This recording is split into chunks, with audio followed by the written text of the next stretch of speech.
welcome. With me here in the studio, live from San Luis Obispo County. Welcome, Karen Veely. Nice to see you again. Yes, you're an editor and reporter for Cal Coast News. Cal Coast News. And just very recently, you broke a story about Aurora Grande's... The city manager. Whose name is? Adams. Adams. Yes. Stephen Adams? Yes. I wonder if any relation and to... Trish McClish. And Trish, I wasn't even going to mention Trish McClish's name. But okay, it's out there. And what were these two fine, upstanding government employees of Arroyo Grande suspected of? And let me say the first thing about this is the Steve Adams had insisted on the firing of a police sergeant because she had had a relationship with an underling. And it's absolutely forbidden, so she was fired. So this happened first. So the community development director... That was what, about a year or two ago? Yes. And so the community development director and the city manager, Steve Adams and Trish McClish, they go over to Robert's Restaurant across the street from City Hall and have several wines at a party for the grand opening. Then they leave there and they go to another bar. And then she drives up to the side of the building, of the City Hall. She flashes her lights. He comes running over and they go in the side door. Now, this is not the City Hall building where the public meeting was held. No, this is the one right close to the creek. Yes, yes. And it backs up to the creek. Okay, go ahead. And so they're in there. Meanwhile, her husband calls. This is what time they're in there?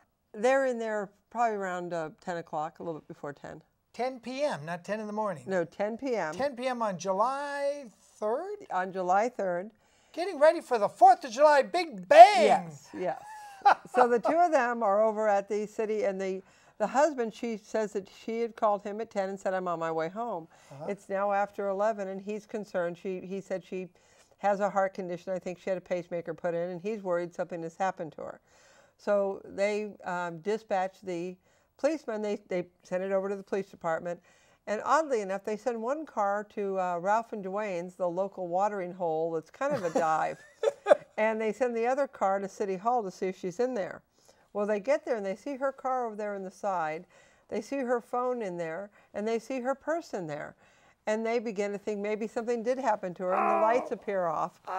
So they call for fire because she may be injured. So they call a fire truck in. And now you have 4 or 5 units of police and a fire truck. Surrounding City Hall of the little town of Arroyo Grande, which has a population of what? 15,000 maybe, 20,000. 20,000? Maybe, I could be wrong. But anyway, so they get over and they're in the City Hall and they're rushing through and the policemen are running through yelling, Trish McClish, Trish McClish. According to the sources that I've spoken to, I spoke to people with the police department. He was coming out of his office looking out, his shirt's untucked, his hair's a muss, and he's saying, she's not here, she's not here. She's not here. They walk up and they see her partially dressed, hiding behind the door, trying to get her clothes on, is what I was told by police sources. Government in action, pumping it to the employees. So after that, it immediately, they call the chief that night. There's an investigation started. The mayor is told, and I was informed that he wanted it to kind of stay hush-hush. And then they called a special meeting of the city council where they discussed it in a special meeting. But now their story is the two of them were just drinking tea and nothing happened. And this is all being blown out of proportion. And some city officials are claiming the police officers are lying because they're under union negotiations and they're lying to protect themselves. And then some of my sources are saying that it wasn't an investigation by the city attorney, it was an interrogation where they were pretty well warned to keep their mouths shut. So there's two very different stories out here regarding what happened, but would there have been an investigation and a reprimand if they were sitting there drinking tea, as they are claiming? I rather doubt it, but still, even drinking tea at 10:30 or something at night, or 11, whenever it was? And it's a public resource. Are they allowed to use that as their sobering up spot? No. There is a state law that he was a senior district attorney of Santa Barbara, and he was downloading pornography on his work computer right above the courthouse here in Santa Maria, and there's a state law, it says you cannot use government property for personal use. And it's a misdemeanor at the very least. And it could be a felony depending on the gravity of the situation and the misuse of funds. And so, yes, he and she could be charged by the district attorney of San Luis Obispo. Are you listening, San Luis Obispo district attorney? Are you listening? They could be charged with at least a misdemeanor, because even if they were drinking tea, they shouldn't have been drinking tea at, what, 10:30, 11 at night when they finally got in there? The husband called at 11. It was almost midnight when they got in there. So when they actually came in, and they said they go there to sober up and drink tea. That's what they say was going on. The Maybe city Rush manager, Limbaugh should have used that. I needed a truckload of drugs, and so I could sober up from all the tea I was drinking. and they said so we wouldn't drive drinking. And I'm thinking, well, why did she drive up to City Hall then? Yeah. Because she drove to City Hall and flashed her lights. So if they were too drunk to drive, why did she drive up to City Hall? And the husband called because she lives with her husband, not Stephen Adams, who's not her husband. And Stephen's also married. Yeah, he's married to somebody else, not Trish. Yes.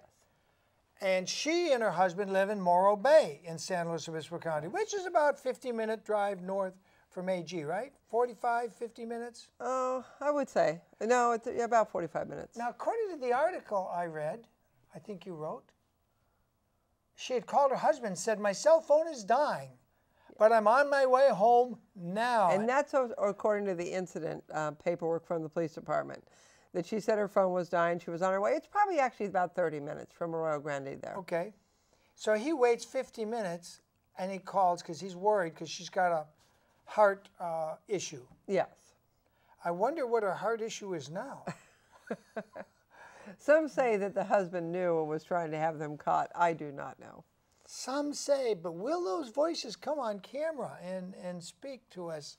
We're inviting you to come here and take back America, where we need just a little bit more morality in our government office holders. So you broke this story, right? We broke the story. Congratulations, Thank you Carrie. very You much. should get an applause. A big applause there. You should get an applause. Breaking the story. Why didn't the Tribune, why didn't CBS Local or anybody else break this story? I'll tell you, in our county, there seems to be a permission to sleep with underlings, and it's not a big deal. And actually, if you write about it, if you're a high enough government person. Bruce Gibson announced that he was having an affair with his administrative assistant. They were both married. She stayed made her step down for a short time, then she came back, and it's okay. We're in love, so it's not a problem.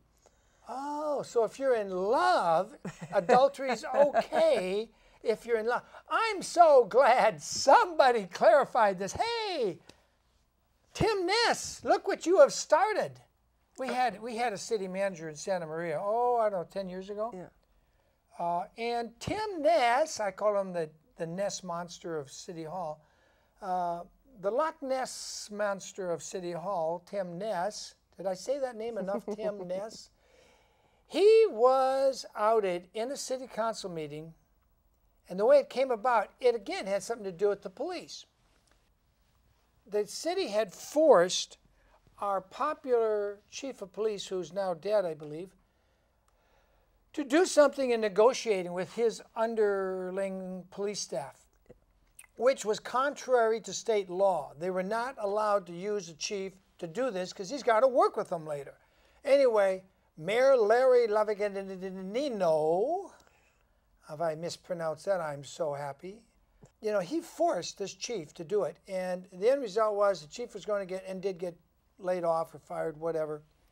And the cops were irate.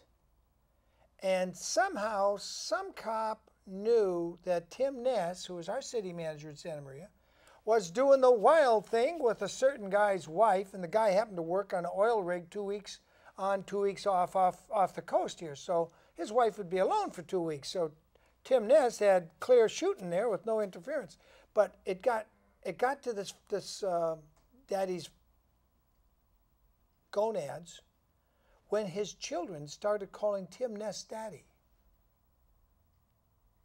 And that's when the real daddy said, what is going on here? So he came down to that city council meeting, and maybe I should play that just to remind you people in Santa Maria, the brouhaha, and there's Mayor Larry saying, this is not business here. Take it to the proper place. This is not the place, you know. And then after that, our then mayor, Larry Lavanino, whose son is now a county supervisor, Larry had a cutoff switch installed on public comment phone so people at home could not hear what was actually being said in the city hall. But it was very embarrassing. And I remember poor Tim Ness, who had this affair outed in public, just putting his head down and trying not to look at the cameras as it was being broadcast. I'll bet you that was one day they were wishing it was not being broadcast live, because it was out there and it was too late to cover it up. And all the dad had to do is come down and demand this. And there was the real dad who was cockholded by Tim Ness, having an affair with his wife right there. And all the police are there watching. And Mayor Larry Evo, whatever his name is. Shame on me. I shouldn't make fun of the ex-mayor's name, especially since his son is a powerful county supervisor. But yeah, they were outed, and that was like 10 years ago. So now you're saying this disease is spreading to San Luis, and everybody feels they can have sex outside of marriage on the job with people they work with. That's the that issue. Are underneath them. When you're giving someone raises, when you're taking care of their salaries, when you're their supervisor, there are rules against having affairs when you're their direct supervisor. And it's also a lawsuit waiting to happen for the county or the city of Arroyo Grande or different areas. We had that problem with Guadalupe. We had I think it was the Guadalupe police chief using his government cell phone to call horny women on his cell phone and hear dirty words and different stories. And I don't know what happened to him. It's out there 10 miles. I don't pay attention to that. But I couldn't help but notice you, Karen Veely, broke the story. Then the Tribune came out. And today you say the Tribune sounded apologetic. Oh, no, not apologetic. They wrote a piece chastising the public for wanting an investigation and for speaking out at the Arroyo Grande meeting. Oh, and yes, absolutely God. Saying that there's no reason to spend money on an investigation. This needs to just be dropped. And that basically, I think they called slimy reporting is why everyone became involved. So slimy reporting. Slick Willie, are you hearing this, Slick Willie? Look what you have started way over here in California. Slick Willie, you have really had an impact on America. You can do Monica. A little bit of Monica is so wise. A little bit of Paula's twice as fine. A little bit of Sheila does my time. Da da da da da da da da da. Soon I'll be rid of Hillary. Then I'll play in the hills for free. And Stephen can do Trish, and it doesn't matter that they're married to other people, and nobody gets fired. Isn't this a wonderful situation, Karen? I'm so surprised at the Tribune, though. When the public speaks out, they have twice now come out. Well, the New Times came out and the Tribune both came out against public comment, and making it sound like people are conspiracy theorists and the same people speak too much. Oh. And I've always respected those that are willing to go to a meeting and talk about their views, and that's what public comment is all about. But absolutely. Are you aware of the new law that is on the governor's desk currently? No. Public comment, it's to strengthen public comment in the Brown Act. I think it passed 57-11 and went to his desk. Cacho Asajian voted against it. Shocked me.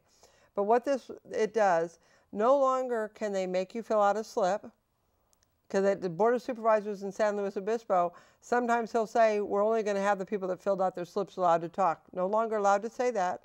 They're no longer allowed to tell us, you can't talk about that because it's something negative about something. It's opening that up. And the more interesting also, Oceano makes you speak before they talk about the staff report, not after. Now you're allowed to speak before and after.